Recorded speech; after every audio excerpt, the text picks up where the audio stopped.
언제나 필승! 네, 반갑습니다. 필승입니다. 자, 다들 하나같이 투자자라면 과연 이 사태 이후에 어떠한 현상이 발생할 것인가, 그리고 그 현상에서 가장 큰 수혜를 볼 수 있는 기업은 어떤 기업들이 될 것인가, 이것에 대한 고민을 해야 한다고 생각하고 있습니다. 이번 사태로 인해서 부익부 빈익빈 현상은 더욱더 커질 것이고, 또 막대하게 뿌려진 돈들로 인해서 인플레이션도 특정 산업군에서는 이루어질 수 있을 것이라고 저는 확신하고 있습니다. 그럼 이런 상황에서 어떠한 기업군이 가장 안정적으로 큰 수혜를 볼 수 있겠는지 그에 대해서 분석을 해드리겠습니다. 자, 먼저 LVMH. LVMH는 루이비통으로 유명하죠. 루이비통의 모회사이고 최근에 여러 명품 회사들이 가격을 오히려 올리고 있어요. 뭐 에르메스, 뭐 루이비통, 샤넬, 뭐 할 것 없이 가격을 점차 올리고 있는 그런 상황입니다. 사실상 지난 몇 년간 지속적으로 가격을 올렸고, 특히 샤넬 같은 경우는 이번 사태로 경기가 굉장히 안 좋아졌음에도 불구하고 오히려 가격 인상을 밝혔습니다. 그만큼 지금 막대하게 뿌려지고 있는 돈들과 그리고 점차 효율적으로 변해가는 공정으로 인해서 부익부 빈익 변상이 점차 심화되는 것이고, 그 심화되는 것을 극단적으로 보여주는 것이 바로 이들 기업의 실적입니다. 실제로 뭐 루이비통도 마찬가지고요. 뭐 에르메스, 뭐 샤넬, 아니면 구찌, 뭐 캐링이죠. 이런 기업들이 실적이 나날이 좋아지고 있습니다. 최근 5년간 100% 이상의 이제 성장을 이룬 기업들도 꽤나 있고요. 특히 올해 1분기 같은 경우는 최악의 실적을 내야 함에도 불구하고 LVMH, 루이비통은 15%의 매출액 감소 선방했죠. 굉장히 선방한 겁니다. 에르메스는 감소분이 10%도 채 되지 않습니다. 그만큼 이 명품에 대한 소유욕과 명품에 대한 열망은 전혀 사그라들지 않고 있다는 것이고, 오히려 이 사태가 끝날 때, 그러니까 락다운이 풀릴 때 저는 가장 큰 수혜를 볼 수 있는 기업들 중에 하나가 바로 루이비통과 에르메스라고 생각을 하고 있습니다. 특히 이번에 중국인들에 대한 그런 소비 시장이 굉장히 커지고 있죠. 실제로 중국의 뭐 마이타이주라던가 아니면 중국의 화장품 회사들, 중국의 술 회사들, 그러니까 주류 회사들 이런 것을 봤을 때에는 굉장히 가격이 비싸지고 있음에도 불구하고 오히려 매출액이라던가 판매량이 더욱더 증가하고 있습니다. 이런 것을 봤을 때에도 결국에는 중국은 이번 미중 무역 전쟁으로 인해서 수출길은 어느 정도 닿는 대신에 내수를 부양시킴으로써 경제 성장을 이루려고 하는 것이죠. 특히 내수 같은 경우는 가장 큰 특징이 고용 유발 효과가 굉장히 큽니다. 예를 들어서 대한민국의 라인이라는 회사가 있습니다. 일본에서도 굉장히 큰 열풍을 이끌고 있고 동남아에서도 이제 동남아의 카카오톡, 일본의 카카오톡이라고 불릴 정도로 굉장히 국민 메신저죠. 그런데 우리나라에서는 고용 효과 얼마나 있습니까? 거의 없죠. 다만 그에 반해서 백화점, 뭐 현대백화점, 롯데백화점 할 것 없이 이 백화점이라는 내수 산업 자체가 어마무시한 고용률을 발생시키기 때문에 결국 중국 입장에서도 미중 패권 전쟁으로 인해서 수출기는 어느 정도 막히더라도 그러니까 불리한 입장에 설 수밖에 없다고 하더라도 오히려 내수주, 그러니까 내부 단속과 내수 부양을 통해서 이러한 현상을 타개해 나가려고 하고 있습니다. 이러한 현상은 중국뿐만 아니죠. 미국도 리쇼어링을 위해서 고군분투하고 있고요. 일본도 마찬가지고 유럽도 마찬가지입니다. 결국에는 각자의 고용 유발과 내수 부양을 위해서 그 많은 돈을 풀고 있는 것이고 이 많은 돈들의 향방은 결국 국민들의 소비를 어떤 식으로 진작시킬 수 있느냐에 따라서 그 효과가 많이 달라질 것이라고 생각하고 있습니다. 다만 이러한 돈들의 종착점은 국민들의 소비 유발이라는 점에서 과연 이 국민들의 소비 유발을 통해서 이 어마무시한 돈들을 풀고 있고 그렇다면 이러한 풀린 돈들이 국민들의 소비 진작 효과를 불러일으킬 때 어떠한 기업들이 가장 큰 수혜를 보겠는가 이런 것을 좀 생각해 볼 필요가 있다는 것이죠. 저는 그 전부터도 이 CJ제일제당을 말씀을 드렸습니다. 국내 기업 중에서는 CJ제일제당을 말씀드렸고 지금 상승률이 50%가 넘습니다. 50%가 넘는 상황에서 그런 글로벌적으로 봤을 때에는 어떤 기업들이 가장 큰 수혜를 보겠는가? 뭐 제가 예전에 말씀드렸던 뭐 디즈니도 이러한 수혜를 볼 수도 있겠고요. 그리고 이번에 말씀드리는 명품 기업들 역시나 큰 수혜를 볼 수 있을 것이라고 생각하고 있습니다.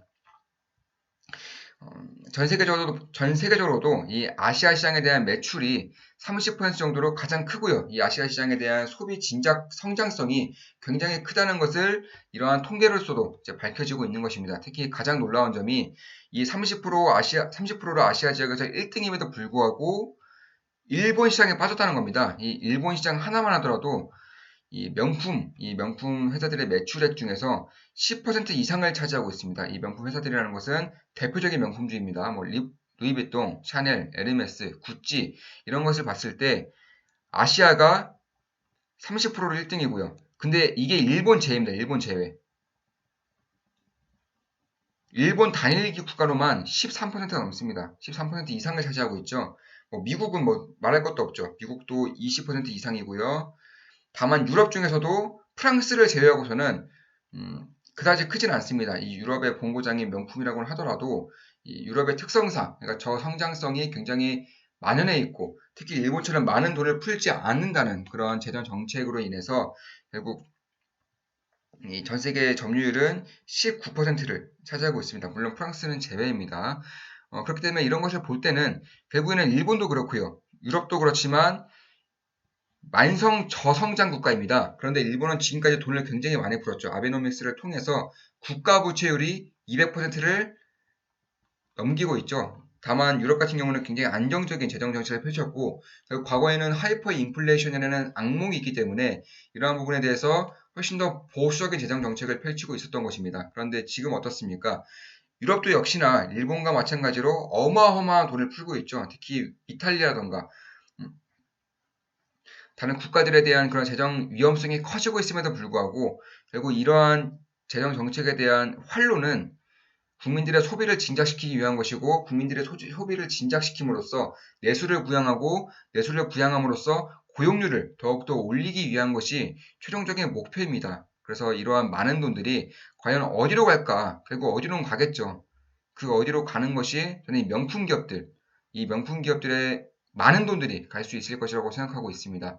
그렇기 때문에 특히 부익부 빈익빈 현상은 앞으로도 지속될 것이고 더욱더 심화될 수 있다는 점을 봤을 때 결국 이 서민들, 보통 사람들이 명품을 사는 것도 있지만 결국 부자들이, 그러니까 갑부들의 명품을 산다는 것, 그리고 서민들 역시나 이 명품에 대한 욕망의 가면갈수록 커지고 있다는 점을 봤을 때에는 너무나도 잘 알려져 있고 너무나도 잘 알려져 있기 때문에 오히려 매력이 좀 떨어지는 듯한 그런 느낌이 들 수 있지만 결국 이 어마무시하게 풀린 돈들이 어디로 갈 것인가를 생각한다면 저는 답은 정해져 있다고 생각하고 있습니다. 따라서 이 LVMH라던가 에르메스 이런 기업들 같은 경우에는 크게 수혜를 볼 수 있다는 것을 저는 말씀을 드리고 있는 것이죠. 특히 에르메스 같은 경우에는 지금 주가가 굉장히 많이 올랐습니다. 이미 둘 다 프랑스 증시에 상장되어 있고요. 그러니까 해외 증시를 통해서 프랑스 증시에서 이제 투자를 할 수 있는 그런 기업들입니다. 삼성증권에서는 이 프랑스 증시를 이제 지원을 하고 있습니다. 그래서 삼성증권에서 투자를 하실 수 있을 것이라고 생각하고 있습니다. 보시면 이미 전고점까지 왔습니다. 지금 상황이 락다운이 아직도 풀리지 않았고요. 이 코로나 사태가 끝나지 않았음에도 불구하고 거의 전고점까지 왔다는 것은 시장은 이미 알고 있다는 거죠. 이러한 부분을 통해서 결국에는 이러한 V자 반등을 보일 수 있는 이유는 이 어마무시하게 풀린 돈들은 결국 명품 기업들을 향해서 쏟아질 것이라는 점을 이미 시장을 알고 있는 것입니다. 특히 그 중에서도 에르메스 같은 경우는 명품 중에 명품이죠.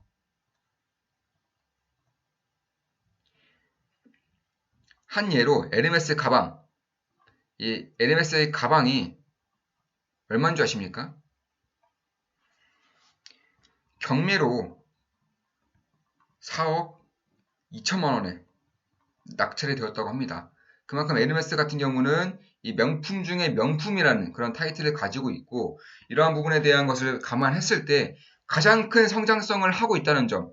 다만 이 가장 큰 성장성에도 불구하고 이러한 주가 상승률 역시나 변동폭이 굉장히 크다는 것은 결국에는 이런 부익부 빈익빈 현상을 그대로 보여주고 있는 것이다. 경기가 안 좋아졌을 때는 가장 낙폭이 크기도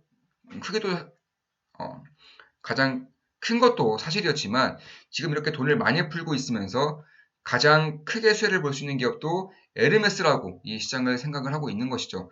실제로 이 루이비통과 가장 비교가 되는 기업 중에 하나가 바로 에르메스인데, 이 에르메스 같은 경우는 루이비통에 비해서는 매출도 지금은 작고요. 영업이익도 굉장히 작습니다. 일단 루이비통 같은 경우는 이 시가총액이 220조 정도 됩니다. 220조 정도. 근데 에르메스는 92조 정도 되고 있죠. 다만 그럼에도 불구하고 이 영업이익 차이는 5배 정도, 이제 5배 정도 나기 때문에 결국 PER 기준으로 루이비통은 20배 전후로 형성되어 있고요. 에르메스는 30배 전후로 형성이 되어 있습니다. 그만큼 에르메스가 이제 고평가적인 그런 부분을 받고 있지만, 명품 중에 명품이라는 점, 그리고 부익부 빈익 변상이 점차 커지면서 명품 기업들 중에서도 가장 비싼 제품들이 오히려 많이 팔릴 수 있는 그런 환경이 만들어진다는 점을 봤을 때에는 결국 지금의 주가도 장기적인 성장세를 끌어오고 있는 그런 주가이고, 조금 더 멀리 봤을 때 지금의 주가도 충분히 매력적인 추세가 될 수 있다는 점, 이런 것은 좀 기억을 해두셔야 한다고 저는 생각하고 있습니다. 결국 시가총액은 대략 3배 정도가 차이가 나지만 이 영업이익 기준 그리고 매출액 기준으로는 5배, 8배 정도가 차이 남에도 불구하고 이러한 반등성을 보이고 있다는 것은 결국 막대하게 풀린 돈들이 결국에는 부익부 빈익 변상을 더욱더 심화시킬 것이고, 이러한 심화되는 현상 가운데서 가장 큰 수혜를 볼 수 있는 기업은 에르메스 그리고 루이비통이라는 점을 그대로 보여주고 있는 것이죠. 특히나 그 중에서도 락다운이 아직도 풀리지 않았음에도 불구하고 이 에르메스에 대한 주가 반응성이 가장 크다는 것은 가장 비싼 제품을 향한 그런 개인들의 욕망을 그대로 보여주고 있는 것이 아닌가, 이런 생각을 하고 있습니다. 최근에 뉴스가 하나 나왔죠. 이 중국에서 매장 하나에 하루 매출이 에르메스입니다. 에르메스 매출입니다. 에르메스 매장이고 33억입니다. 33억. 매장 한 개당 하루 매출이 33억이라고 합니다. 물론 지금 코로나 사태가 끝나면서 락다운이 어느 정도 풀렸고, 락다운이 풀리면서 보복적인 소비에 대한 그런 욕망도 어느 정도 있다라고 생각하고 있지만, 결국 이렇게 돈이 많이 풀리고 이번 사태가 끝나면 저는 샤넬과 같이 대부분의 명품 기업들은 가격을 올릴 것이라고 생각을 하고 있습니다. 가격을 올린다면은 자연스럽게 그 올린 인상분만큼 매출과 영업이익으로 나타날 수 있고요. 영업이익 레버리지 효과로 인해서 매출액보다도 영업이익에 대한 효과성이 더욱더 저는 클 것이라고 생각을 하고 있습니다. 주가 역시나 실적을 타고 오르는 것이기 때문에 실적이 상승하고 있고 또 앞으로도 상승할 것이라고 예상이 된다면, 주가 역시나 굉장히 장기적으로 봤을 때에는 지금도 매력적인 구간이지 않을까, 이렇게 개인적으로 생각하고 있는 겁니다. 물론 제 모든 영상은 매도 추천은 절대 아닙니다. 다만 이런 것을 참고하신다면 분명히 투자하시는 데에는 큰 도움이 될 수 있을 것이라고 생각을 하기 때문에 이렇게 분석을 해드리고 있는 것입니다. 따라서 이러한 현상을 조금 더 깊게 보시는 분들이라면 이 돈들이 어디로 갈지를 생각하셔야 되는 것이고, 이 돈들은 결국에는 글로벌 기업이라던가 혹은 내수주 중에서도 가장 독보적인 위치에 있는 기업들로 흘러갈 가능성이 높습니다.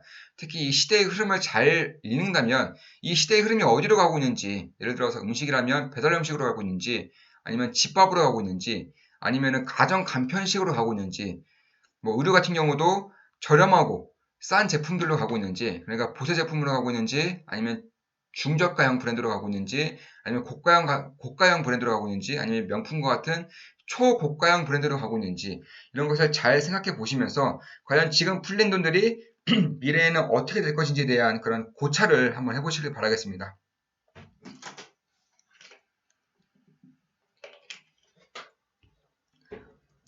따라서 지금은 이제 많이 올라와 있는 그런 상황이기 때문에 결국 루이비통과 다르게 에르메스는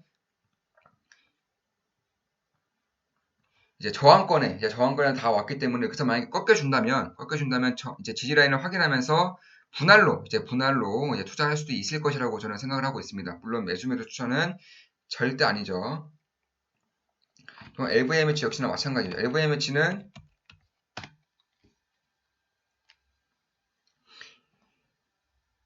이제 막 이 박스권을 돌파하면서 상승 추세를 타고 있지만, 만약에 조정을 받아준다면 이 지지 라인 때부터 이 라인 때까지가 괜찮은 가격대가 될 수 있을 것이라고 저는 생각을 하고 있습니다. 자, 이것으로 명품 기업들에 대한 분석이었고 이번 사태 이후에 과연 이 돈들이 어디로 향할 것인지에 대한 말씀도 드렸습니다. 앞으로도 좋은 분석으로, 좋은 기업 분석으로 찾아뵙겠습니다. 아시죠? 좋아요, 댓글, 구독, 족댓구 해주시면 감사하겠습니다. 필승이었습니다. 필승!